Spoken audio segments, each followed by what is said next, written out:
Ahora sí daremos lugar a la próxima conferencia. El tema es Escuelas Líquidas y estará a cargo de Mercedes Miguel. Mercedes Miguel estudió periodismo en la UCA, realizó cursos en Harvard, Singularity University y Schumacher College. Estudió informática educativa en la Universidad Nacional de Lanús y recibió becas para especializarse en nuevas tecnologías y aprendizaje en Chile, República Dominicana y Costa Rica. Con ustedes, Mercedes Miguel.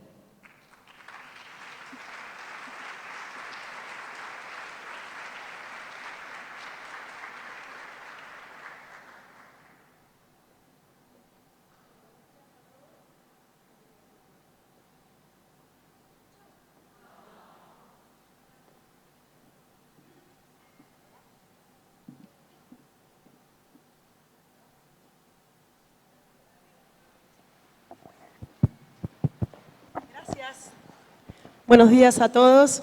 Es un placer para mí volver a estar en el Polo Educativo Pilar. Muchas gracias a los organizadores. Hoy con Marcelo Gilín no quisimos acordarnos cuántos años hacía que estábamos acá. Una parte importante de mi trayectoria que no se dijo en la presentación es que estuve 10 años cumpliendo mi pasión, que es la función pública, el servicio por la educación pública. Fui funcionaria durante los últimos 10 años, 6 años en la Ciudad Autónoma de Buenos Aires como directora de planeamiento estratégico y 4 años como secretaria de Estado, viceministra de la Nación de la República Argentina. Y por eso hoy estoy muy feliz de estar acá por 2 motivos. Primero, por volver a estar entre educadores, que es lo que me gusta tanto, y segundo, porque por primera vez en 10 años puedo usar un color en mi presentación que no sea ni gris, ni celeste, ni azul marino, que son con mucho orgullo los colores oficiales.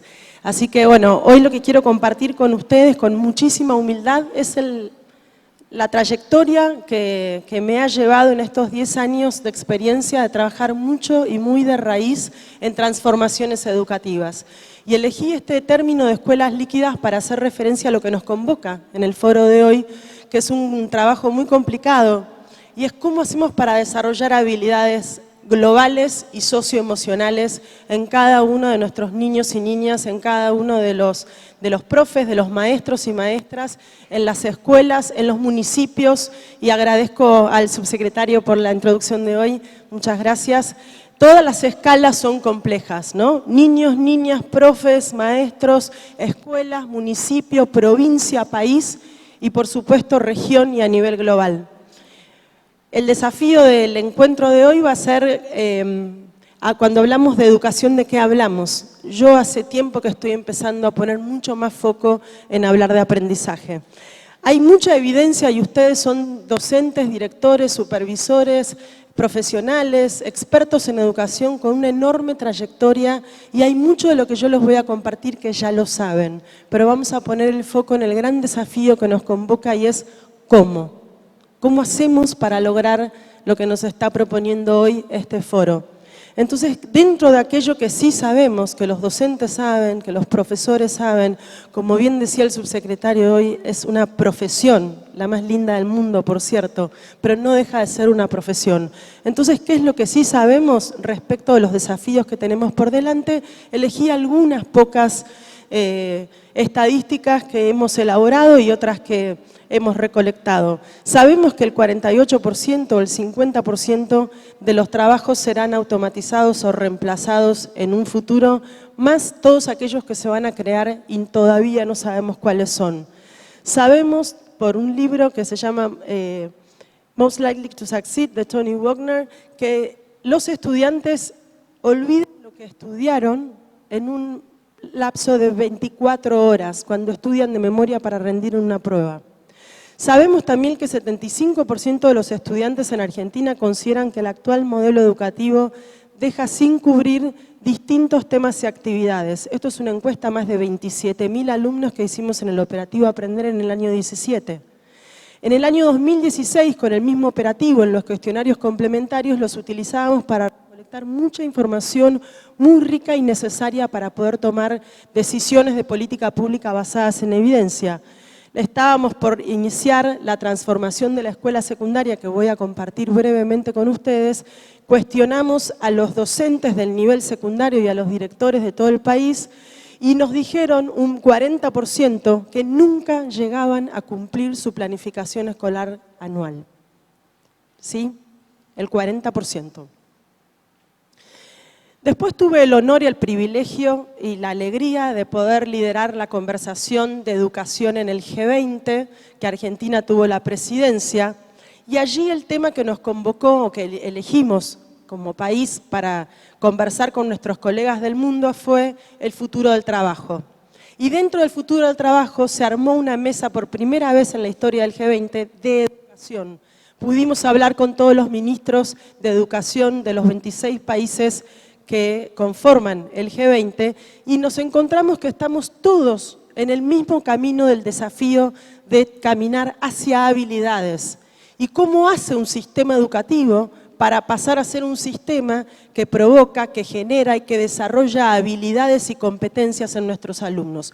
¿Cuáles son esas habilidades? Hay un consenso global enorme, en parte son las que nos compartía Wolox recién, en parte son las que acordamos con 24 ministros y ministras de la República Argentina en la secundaria 2030, que lo vamos a compartir, pero quería compartir con ustedes que eso que nos provoca a cada uno de nosotros y a ustedes a nivel institucional es una discusión que de nuevo es institucional, va a ser un tema de agenda en la subsecretaría de Pilar seguramente, de todos los municipios de la provincia, de todas las provincias de la Argentina, de Latinoamérica y del mundo. Estamos todos caminando hacia el mismo lugar porque el desafío es común y es global. En ese sentido, ¿cómo hacemos para pasar de lo global a lo regional, a lo local y a lo personal? ¿Cómo hacemos para que todo este gran y complejo desafío de transitar de un modelo educativo a otro llegue a quien tiene que llegar, que es a cada uno de nuestros niños y niñas, jóvenes y adolescentes que están en las escuelas hoy? Entonces, sabemos también y queremos salir de sistemas educativos obsoletos. Sistemas educativos obsoletos son los sistemas educativos que no generan aprendizaje integrado, aprendizaje humano, aprendizaje de raíz, ese aprendizaje que perdura a lo largo de toda la trayectoria escolar. Y celebro que Polo Educativo invite a todos los niveles educativos. Tenemos que dejar de mirar el sistema educativo como compartimentos estancados, donde los de nivel inicial solo miran el nivel inicial, primaria solo primaria y secundaria solo secundaria. Y acá los supervisores tienen un desafío enorme y sé que están trabajando en la articulación, que es un desafío que nos acompaña hace años. Pero nosotros, por ejemplo, para poder salir del esquema pensar la secundaria 2030, invitábamos a nivel federal a los 24 directores de nivel inicial, primaria y secundaria de cada una de las provincias. ¿Por qué? Porque el niño que transita el sistema escolar es uno solo. No muere y reencarna en cada nivel educativo. Sobre todo en los sistemas educativos de gestión privada, que suelen tener la mayoría en un solo edificio a todos los niveles. En el sistema de gestión pública estatal o social, esto es mucho más complejo, porque los niños realmente vienen de distintos edificios, de distintos lugares, de distintas provincias. Entonces, a la hora de planificar, para poder realmente pensar en ellos, tenemos que pensar todos juntos, algo que dijeron hoy tanto Marcela en la apertura como el subsecretario. En ese sentido, la propuesta es salir de sistemas educativos con la mirada administrativa, de procesos, de procedimientos, con todo lo que implica gobernar un sistema educativo, ¿no? Lo administrativo, lo laboral, lo legal, lo que tiene que ver con los salarios, con las reglamentaciones, las resoluciones, las leyes, y pasar a un sistema de aprendizaje. En el instante en que nosotros empezamos a hablar de aprendizaje, empezamos a hablar de otras variables y ponemos en el centro a otros actores, que son los que tienen el derecho constitucional de aprender, los niños y las niñas. Y en ese lugar, cuando empezamos a poner el foco en ellos, empezamos a hablar de personas. Y cuando hablamos de las personas, ahí ya cada vez más nos vamos acercando a las habilidades socioemocionales. Cuando hablamos de emociones, si estamos hablando de todo esto, ¿De qué hablamos cuando hablamos de educación, entonces? Porque amerita que cambiemos la mirada. Es muy fácil, todos tenemos integrada la pregunta, estamos hablando de educación, me dedico a la educación, pero ¿qué es exactamente? ¿Qué estamos queriendo decir? ¿A qué nos estamos refiriendo cuando hablamos de educación? Y en cambio creo que hay mucho más consenso, más cercanía, menos debate, menos pelea y mucho más criterio y amor por lo que hacemos cuando hablamos de los niños, de las niñas y del aprendizaje. Entonces, en ese sentido, nosotros encaramos en el 2016, y después de casi 2 años, todo el 16 y todo el 17, un trabajo federal enorme que llevó a la resolución de la Escuela Secundaria 2030. ¿Y por qué 2030? No estamos haciendo futurología, porque en ese año 2017 los niños y las niñas de sala de 4 van a egresar en el 2030. El futuro de nuestros niños es hoy en cada clase, en cada aula, en cada uno de los proyectos que trabajemos. ¿Qué dice la secundaria 2030? La resolución está en las páginas oficiales, hay muchísima evidencia, trabajos, documentos que hemos realizado para dejar plasmado todo el proceso. Nosotros en la secundaria 2030, nosotros Argentina, cuando digo nosotros digo todos los educadores y todos los ministros y ministras del Consejo Federal, acordamos que la secundaria 2030 tiene que tener un desarrollo de trabajo basado en la interdisciplina, que las competencias digitales son un nuevo lenguaje y son fundamentales en todos los niveles educativos para todas las áreas. Y el consenso fue en estas habilidades y competencias que verán que son globales, son estas, son las que se trabajan en la mayoría de las provincias, de los países en el mundo, y hay mucho consenso en que estas son más o menos aquellas habilidades en las que tenemos que poner el foco. Y lo más rico de todo el proceso fue poder desterrar un diálogo absoluta y totalmente obsoleto y falso, que es: si trabajamos habilidades y competencias, no nos podemos dedicar a la teoría. Es absolutamente imposible, algo decía Pablo Aristizábal en su video, es realmente imposible que un profe pierda su disciplina porque tiene que desarrollar una habilidad o una competencia. Es más, no podemos desarrollar habilidades, competencias y trabajo por proyectos integrados. Otra de las exigencias de la secundaria 2030 es empezar a trabajar por proyectos con interdisciplina. Por lo menos 2 proyectos anuales por escuela, con por lo menos 2 asignaturas integradas, obligatoriamente, para empezar a romper un poco, y por eso escuelas líquidas se refiere a esto, ¿no? A cómo rompemos estructuras. Fue muy rico el proceso, hay más del 40% de las escuelas secundarias de la Argentina, escuelas públicas que fueron nuestra prioridad, que ya están empezando a hacer este trabajo. Sé que aquí en la provincia de Buenos Aires se llamaron escuelas promotoras y hay un avance enorme también en este sentido. Entonces, es muy importante que, si quieren, esto está disponible, toda la resolución con todas las características de la secundaria, y seguramente se van a reconocer en más de uno de los pasos y los procesos. ¿Con qué docentes, con qué directores y en qué escuelas se puede implementar la secundaria 2030, las habilidades globales o socioemocionales? Bueno, ahí traigo de nuevo el concepto de escuelas líquidas, que para mí son escuelas que generan y que promueven y que son comunidades de aprendizaje. Y ser una comunidad de aprendizaje tiene que ver con tener conciencia de la necesidad de dejar de hacer aquello que no funciona. Y ustedes saben mejor que nadie cuando algo no funciona. ¿De verdad tenemos que seguir esperando a diciembre a que nuestros chicos de secundaria tengan en la mochila 8 materias?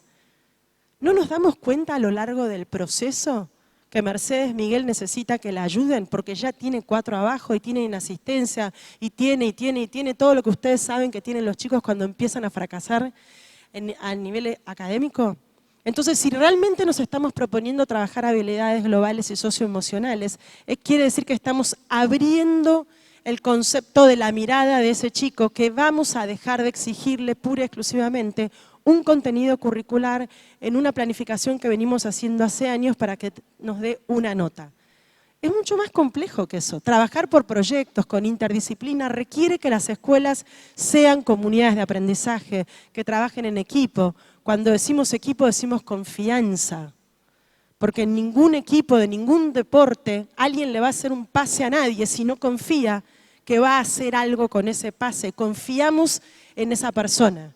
La confianza es fundamental en todos los niveles, desde quienes gobiernan los sistemas educativos, a los supervisores, a los directores, a los profes, con la complejidad que tiene en el sector público. Cuando armamos equipos de docentes, son los que asumen al cargo. Entonces, el liderazgo tiene mucho que ver. Yo siempre digo que toda reforma educativa, en el fondo, es una reforma emocional. Porque uno está lidiando con seres humanos, adultos y niños, que les pasan cosas, que tienen miedo, que viene una nueva reforma, que aparece un nuevo plan, que hay un nuevo proyecto. ¿Y eso qué hace? En primer lugar, paraliza. No, yo esto no lo puedo hacer, y ahora cómo voy a hacer esto, y a quién se le ocurre, me estoy por jubilar, y todo lo que ustedes saben que empieza a pasar. Entonces, tanto a nivel escuela, empezando por la escuela, hay que lograr que la escuela se sienta comprometida, que se sienta en un equipo, que se pueda desarrollar esta instancia de trabajo, la importancia de que hayan círculos o momentos de aprendizaje, las reuniones, el tiempo que nos cuesta, lo que nos cuesta por el valor del tiempo de cada uno, hacer una reunión de trabajo. Aprovechémosla, que no se vaya en cuestiones procedimentales. Quien convoca la reunión pedagógica, de aprendizaje, para planificar la escuela. Ahora hay que planificar, si vamos a hablar de interdisciplina y de habilidades, vamos a hablar de más de un profe interviniendo en un proyecto, ¿sí o no? Eso requiere tiempo, conversación, confianza, ¿cómo lo vamos a hacer? Si vamos a trabajar por proyectos y con interdisciplina, donde las artes, los profes de educación física pasan a tener un rol súper relevante en esto de trabajar por proyectos. Entonces, el que convoque a la reunión, que tenga el propósito de la reunión. ¿Qué quiero lograr hoy que voy a juntar a todos los profes de la escuela? Porque es muy fácil entrar en 2 minutos todos entramos en catarsis, en contar lo que no nos fue bien, dónde nos ajusta el zapato, qué nos duele, por qué estamos enojados con fulano, mengano, sultana o quien fuera del nivel educativo que tiene la culpa de esto que me está pasando a mí que ahora tengo que cambiar. Y la verdad es que cada uno de nosotros somos profesionales, adultos responsables, que estamos siendo invitados a cambiar un modelo de aprendizaje que vemos, estadísticamente está comprobado, que en muchos casos no está siendo por lo menos suficiente. Entonces, para trabajar todo lo que nos estamos proponiendo a trabajar, hace falta que la escuela se organice de otra manera. En ese sentido, hay algo que es a lo que yo realmente me he dedicado estos 10 años, que es el planeamiento estratégico para la implementación. Ustedes seguramente, por la experiencia enorme que tienen mucha claridad en qué es aquello que van a hacer este año, en su proyección, en su planificación, en el proyecto de la escuela, en su planificación como profes. Ya tienen un proyecto armado, planificado y hecho. Y tienen mucha más claridad quiénes son los beneficiarios de su proyecto, a quiénes van a llegar, con quién van a trabajar, cuál es el perfil del egresado que están tratando de tener en cada una de sus escuelas. Si no lo tienen escrito, es una invitación a que se sienten a escribirlo, paso a paso, en tal grado, en tal sala, en tal nivel. ¿Qué esperamos que suceda este año? Porque eso ya nos pone a todos en el mismo barco. Pero generalmente hay un agujero negro, un vacío, un abismo en el cómo hacemos para ir de aquello que sabemos a lograr el beneficio en aquellos que sabemos que son nuestros beneficiarios. Y acá es donde entra a jugar un rol muy importante, algo que es pesado, que es tedioso, que es procedimental, que necesita mucha rigurosidad, evidencia, datos. Todos ustedes manejan miles de cientos de datos estadísticos muy ricos para dejar de perder tiempo con apreciaciones emocionales o personales, cuando en realidad hay datos estadísticos muy objetivos de cada una de sus escuelas, de cada uno de sus alumnos, que los van a invitar a tomar mejores decisiones. Entonces, la importancia de la planificación, esa planificación, con qué estrategia la vamos a llevar adelante en la escuela, con qué profes. Nos hablaban hoy de los liderazgos que van alternando en cada momento de la escuela, quién dirige qué, quién está a cargo de qué. Y eso tiene que estar muy claro desde el principio. Así sea un proyecto que hay 4 profes o 5 profes trabajando juntos y son un equipo fenomenal, ese proyecto tiene que tener muy en claro cuál es el objetivo que se están proponiendo lograr, qué habilidades van a trabajar en el proyecto, qué competencias se van a desarrollar, qué contenidos curriculares. Y acá les cuento una anécdota del Plan Nacional Aprender Matemática, no sé si lo escucharon, pero hicimos un trabajo muy serio y muy fuerte para cambiar la forma de aprender matemática en la Argentina y tenemos más de 10.000 escuelas que están avanzando en este sentido. Espero, deseo y ojalá que lo sigan haciendo. Pero lo más rico de todo este proceso fue que nos juntamos con 24 matemáticos, uno por provincia, se los pedimos a los ministros y a las ministras, para que hicieran un trabajo que pocas veces los docentes quieren hacer, o los expertos o los pedagogos. Y es agarrar la tijerita del jardín de infantes, esa que aprendimos a usar hace muchos años, y cortar contenido. Sacar lo que no es necesariamente importante para la trayectoria escolar del alumno. ¿Qué hicimos con el Plan Nacional Aprender Matemática? Definieron, Aramos dijo el mosquito, definieron los pedagogos en matemática qué es aquello que era absoluta y totalmente necesario para un chico desde la sala de 5 hasta los 18 años. Esto está en la página publicado, Plan Nacional Aprender Matemática. Hay un PDF que hicimos especialmente para que ustedes, si quieren, lo puedan utilizar. Pero esto es absoluta y totalmente contenido curricular. No hay ninguna observación, apreciación. ¿Qué es aquello que un niño desde sala de 5 hasta los 18 debería poder lograr en toda su trayectoria escolar para que matemática deje de ser aquella asignatura por la cual es una de las 5 materias que la mayoría de los chicos que repiten el año de secundaria no la aprueban? Entonces, y puedo hablarles todo el día del Plan Nacional de Aprender Matemáticas porque fue increíble el proceso, fue muy lindo, fue muy enriquecedor y transformamos totalmente la mirada a la matemática. Creemos que la matemática realmente está en todas partes, que hay que dejar de enseñar matemática con fórmulas pesadas en el pizarrón. También en el operativo Aprender le preguntamos a más de 300.000 chicos de la secundaria cuál era su relación con la matemática, cuánto la usaban, cuánto la recordaban. Más del 40% dijo que jamás ponía en práctica la matemática que había aprendido en la escuela. Y el 35% dijo que alguna vez. Entonces hay un momento, que es febrero, planificación, inicio de la escuela, en que tenemos que realmente poner conciencia. Si le vamos a estar exigiendo a los chicos una mirada integrada, un desarrollo integral, socioemocional, donde el contenido disciplinar es absoluta y totalmente necesario, perfecto, ¿cuál? Y no es cambiar el currículum, eso ya lo hicimos, ya lo hicieron todas las provincias, todos los gobiernos, es súper complejo, lo hice en la Ciudad Autónoma de Buenos Aires que no tenía diseño curricular y ahí me gané todas mis canas y mis arrugas. Es muy complejo. Ahora, el qué ya lo tenemos, no pierdan tiempo en eso. Sí, pongamos foco en qué es estrictamente necesario para la promoción. Si sabemos que más del 40% de los profes no termina su planificación, si sabemos que los libros de texto tienen muchas más unidades de las que humanamente en un tiempo finito podemos dar, pongamos foco en qué es aquello que es realmente necesario para poder lograr contenido y desarrollo de habilidades y competencias.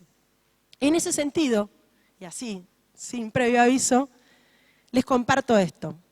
Experienciaje es, y pido perdón a todos los expertos en educación, es un invento mío, y es la unión de 2 términos, el de experiencia y aprendizaje. ¿Por qué? Porque, como veíamos antes, realmente creo que hay que salir de la conversación de educación para pasar a la conversación de aprendizaje, que nos invita a meternos en la persona, en el ser humano, en la vivencia, en la emoción. Y si queremos realmente desarrollar todo eso, si ustedes se quieren acordar un instante de un aprendizaje que no se olvidaron nunca más en su vida. Andar en bicicleta, aprender a remar, andar en bicicleta sin manos. Lo logré este año a mis 47 años, estoy feliz. Cocinar, amasar el pan, algo que ustedes cierren los ojos y lo sientan. ¿Eso por qué es? Porque lo vivieron, lo sintieron, les pasó por el cuerpo. Experienciaje nos invita a que cada aprendizaje que nosotros querramos lograr en nuestros alumnos Y ustedes, como profes, porque ustedes también, sobre todo, tienen que salir de un lugar muy cómodo en el que estaban, con una determinada forma de práctica docente, con una determinada planificación, con una determinada mirada, desde ya no estar solos en el aula, trabajar con otro profe, encontrarse en la sala de profesores y decirle al de arte, al de música, al de física, al de química, che, tengo un proyecto alucinante, ¿te lo cuento? ¿Lo podemos hacer juntos? Se terminó la época en que los chicos están realmente aprendiendo conceptos compartimentados. Ahora química, ahora física, ahora historia, ahora matemática, recreo, vuelvan. Y volvemos con literatura, biología. Y estamos convenciendo a los chicos de que las disciplinas no tienen nada que conversar entre sí. Es ridículo.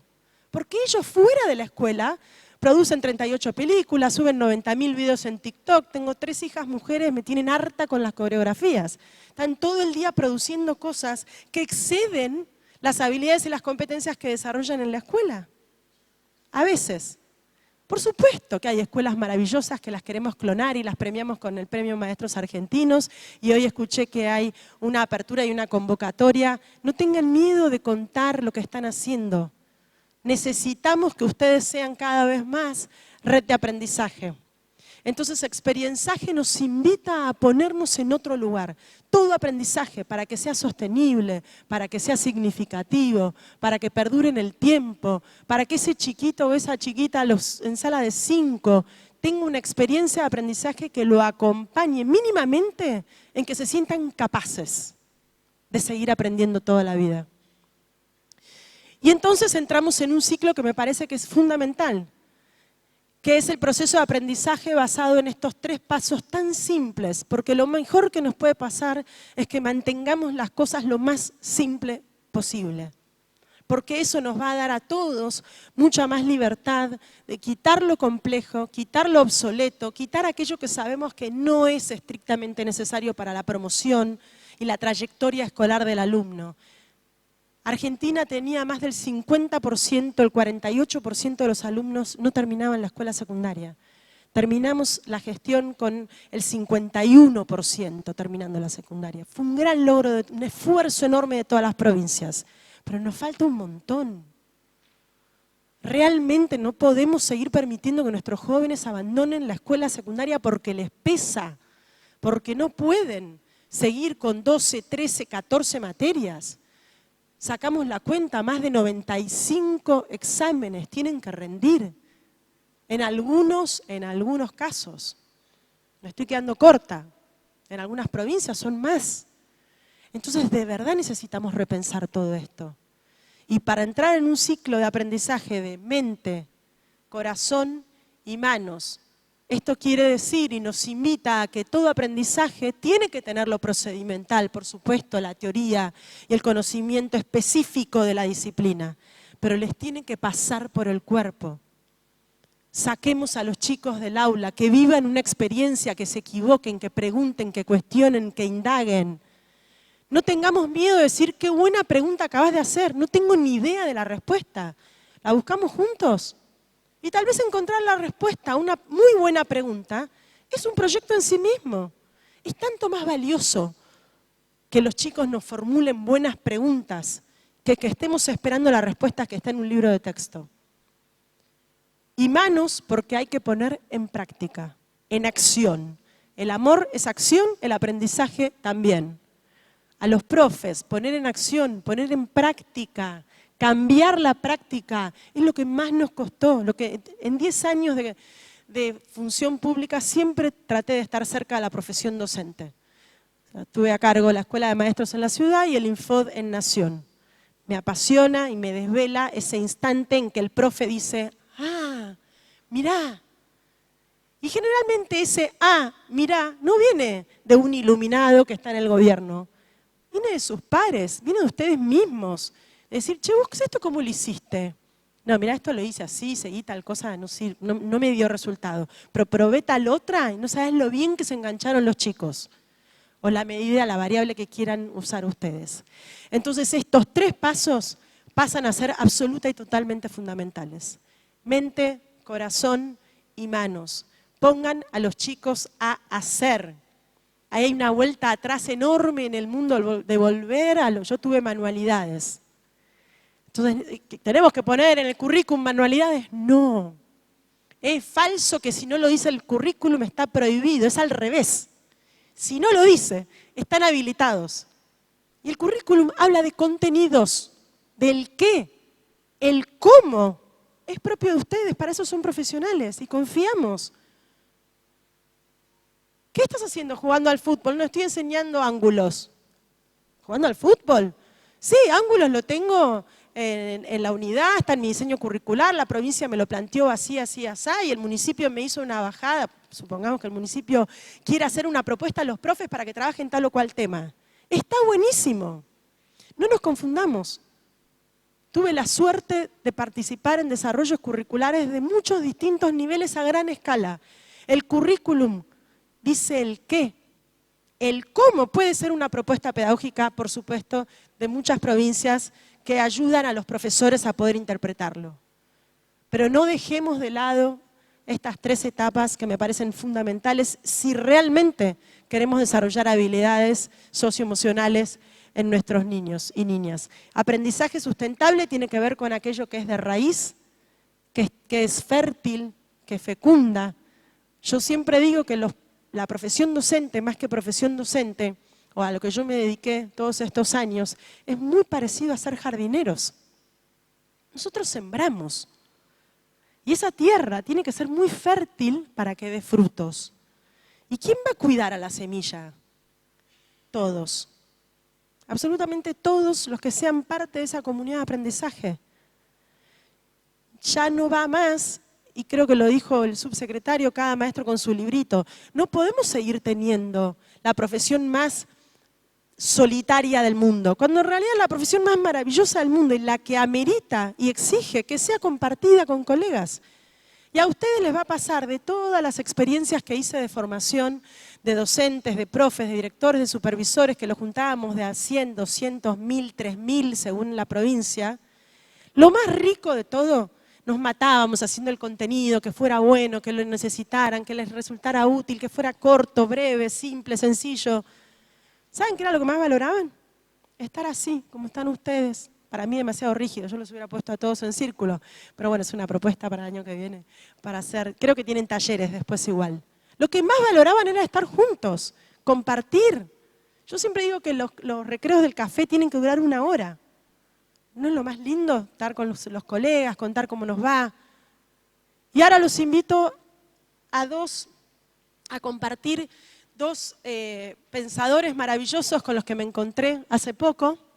En realidad, este concepto, esto es un árbol japonés, y si nos estamos metiendo en lo socioemocional, en experienciaje, en mente, corazón y manos y con el sentir, ese sentir también, sobre todo, es para ustedes los profes.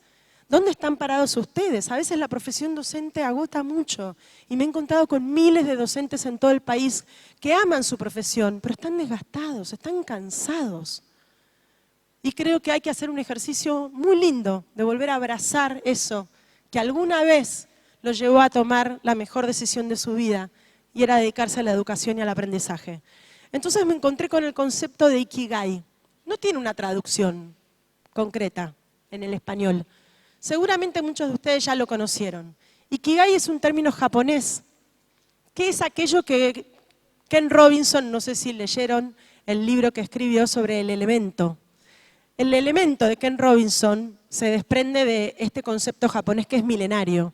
Y es cuál es tu razón de vivir todos los días. ¿Qué te hace salir a vos todos los días de tu casa, de tu cama? ¿Qué es aquello que vos te despertás y decís, qué bueno que hoy tengo un nuevo día por delante? Entonces, esto se los comparto porque está bueno que ustedes, empezando por ustedes, a mí me resultó muy gratificante hacer el ejercicio para conmigo misma. ¿Qué es eso que ustedes pueden decir? Este es mi Ikigai. Puede ser sembrar, plantar, leer, dar clases, estar con chicos, formar profes, lo que fuera. ¿Cuál es ese Ikigai en ustedes? Y después también se puede pensar para trabajar con el grupo de la escuela, con el grupo de trabajo en la oficina y por supuesto con nuestros alumnos. Y del Ikigai pasé a otro concepto muy interesante que está todo unido, que tiene que ver con escuelas líquidas, con fluir, con moverse, con estar en movimiento, con adaptarse.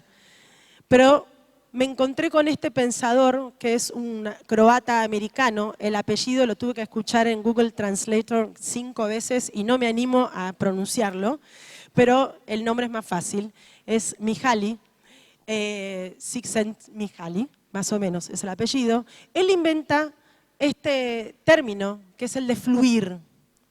Y dice que fluir es ese estado de experiencia óptima, de felicidad y de placer. ¿Cuántas veces se encontraron ustedes haciendo algo que los tiene total y absolutamente compenetrados en eso que están haciendo? Que se les quema la comida, las tostadas, salimos corriendo a buscar a los chicos al colegio porque, uy, me colgué. Ese me colgué que dicen los chicos es, en nuestro caso, ¿qué es aquello que nos apasiona, amamos hacer? Y entonces un poco la invitación es atar esto que los hace fluir con aquello que es el Ikigai, con aquello que nos lleva más arriba, a encontrarnos con nuestra profesión y a encontrar en el ejercicio diario de aprendizaje este estado que puede llevarnos a tener un aprendizaje que sea gratificante. Que no quiere decir que sea más fácil, porque las dos teorías, tanto el Ikigai como el fluir, dicen que en realidad nos causa mucho más placer cuando logramos algo que nos costó mucho. Los deportistas de alto rendimiento no están en una cancha gratuitamente. Un chico que viene arrastrando materias y que va logrando paso a paso poder levantarlas y aprobar, ¿vieron la felicidad que tiene ese chico o esa chica? La autoestima, ¿dónde les queda? Allá arriba. Pero todo esto empieza por cada uno de nosotros. Y en ese sentido, creo que más que una revolución que a veces da miedo, que nos paraliza, que dice, no, ¿y esto por dónde empiezo? Con que nos pongamos en movimiento es suficiente. Y acá les cuento una política pública de la que estoy muy orgullosa, que me tocó liderar en los 4 años en Nación, que fueron el programa de Escuelas Faro. En cada provincia se denominaron de distintas maneras. En la provincia de Buenos Aires estaba la red de escuelas de aprendizaje. Pero creo que ponernos en movimiento tiene que ver con salir de esa zona en la que estamos, que a veces creemos que no tenemos ninguna forma de salir. Y tenemos un montón de peros. Sí, yo quiero hacer esto, yo me encantaría trabajar por proyectos, yo entiendo que tengo que enseñar habilidades, pero, y no vale criticar a la supervisión, al municipio, a los gobernantes, porque los que somos responsables del cambio primario, chiquitito, simple, somos cada uno de nosotros en nuestro propio lugar. Y en ese sentido, las escuelas Faro fueron 3.500 escuelas de toda la Argentina, que sabíamos por evidencia, porque eran las que más AUH tenían en su matrícula, las de contextos socioeconómicos más vulnerables, que los resultados de aprender habían estado con muchísima demanda educativa, muy por debajo de la media del país. El programa Escuela Faro, después de 2 años de trabajo, de intervención pedagógica, de liderazgo, de trabajar con los directores, poner todo el foco en matemática, en lengua y el liderazgo pedagógico del director, en solamente 2 años, no solamente se movieron del lugar en el que estaban, rompieron su barrera de contexto y pasaron al promedio de las escuelas públicas de la Argentina. Escuela Faro eran todas escuelas públicas de gestión estatal. Este logro, que es pura y exclusivamente de cada uno de esos maravillosos directores y equipos docentes de las escuelas Faro, cuando una escuela se vuelve comunidad de aprendizaje y se vuelve equipo, es invencible. No hay nada que la pueda detener, absolutamente nada. Y les cuento los de la escuela Faro porque lo vimos, porque lo vivimos, las recorrimos, las abrazamos, lloramos con las directoras. Es absoluta y totalmente posible salir del lugar en el que uno cree que es muy difícil salir. Entonces ahora, para cerrar, los voy a invitar 2 minutos. ¿Se sentaron todos al lado de sus colegas del mismo colegio, de la misma escuela? Sí, obviamente. Una vez en Salta los hice cambiar a todos de lugar para salir de la zona de confort, salir de la silla. Se cambiaron de silla. Y mientras yo los estaba felicitando, agarraron la cartera y se volvieron a sentar todos en la misma silla. Una cosa increíble, fue el récord, Salta, no duraron ni 40 segundos. No los voy a hacer cambiar de lugar, Pero sí les voy a pedir que piensen y compartan con el de al lado. Si no es de su escuela, mucho mejor, porque la idea es que compartan.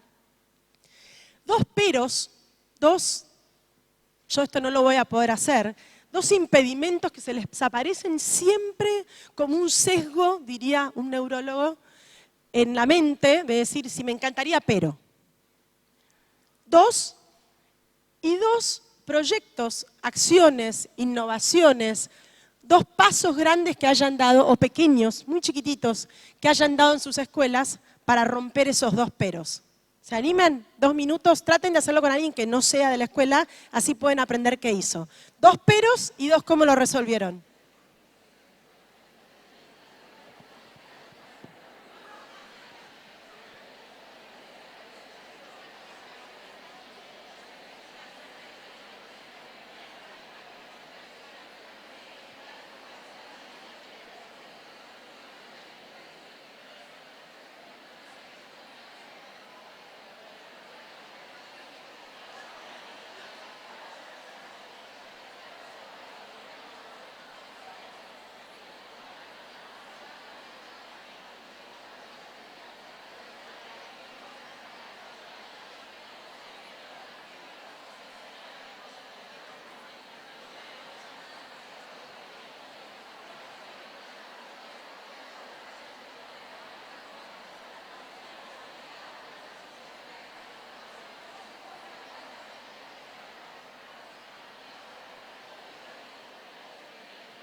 ¿Cómo vienen?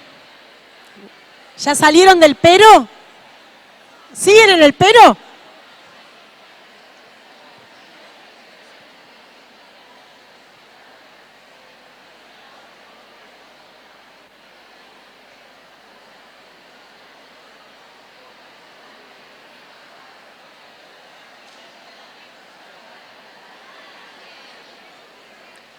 Bueno,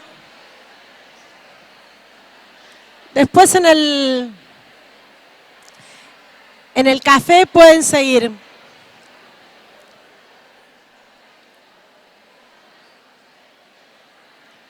¿Estamos?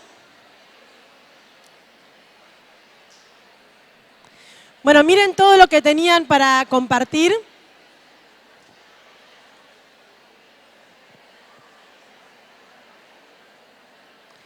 Para ir terminando por respeto a los oradores que siguen, ¿cómo hacen silencio en sus escuelas? ¿Levantan la mano? Yo estoy a punto de chiflar.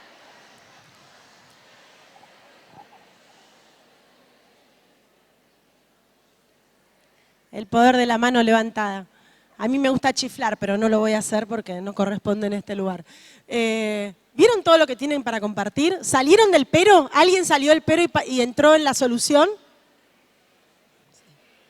Qué bien.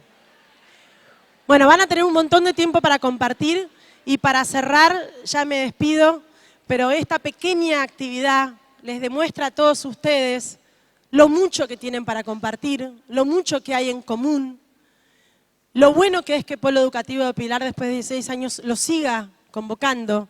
Son ustedes una red de aprendizaje, son ustedes comunidad de aprendizaje. Júntense, si no tienen grupos armados, ármenlos. Una de las cosas que vimos en el Infod, que nos tocaba formar al 1.000.000 de docentes de la República Argentina, por supuesto a través de las provincias y con los equipos provinciales, fueron los ateneos didácticos. Son los encuentros donde los maestros y maestras, profes por disciplina o por área de conocimiento, se reunían a compartir la práctica. La teoría ya la tienen, son expertos en aquello que enseñan. El cómo es lo que nos convoca. Y esta pequeña actividad los encendió, se tenían que ver las caras de compartir. No hay nada más rico y más potente que estar entre colegas que aman lo que hacen igual que nosotros, que se equivocan igual que nosotros y que tienen desafíos muy parecidos. No están solos, realmente no están solos. Son un grupo de profesionales que pueden enriquecerse mucho. Júntense, invítense a sus escuelas, conozcan lo que hacen y aprendamos todos juntos todos los días, porque los que van a poner en movimiento a la educación de cada uno de sus niños y niñas, de los jóvenes, de los profes, de los maestros, de los directores, los supervisores, y al final del camino de la educación y del aprendizaje de nuestro hermoso país son ustedes. Ustedes son los agentes de cambio que ya están en movimiento. Muchas gracias por su atención.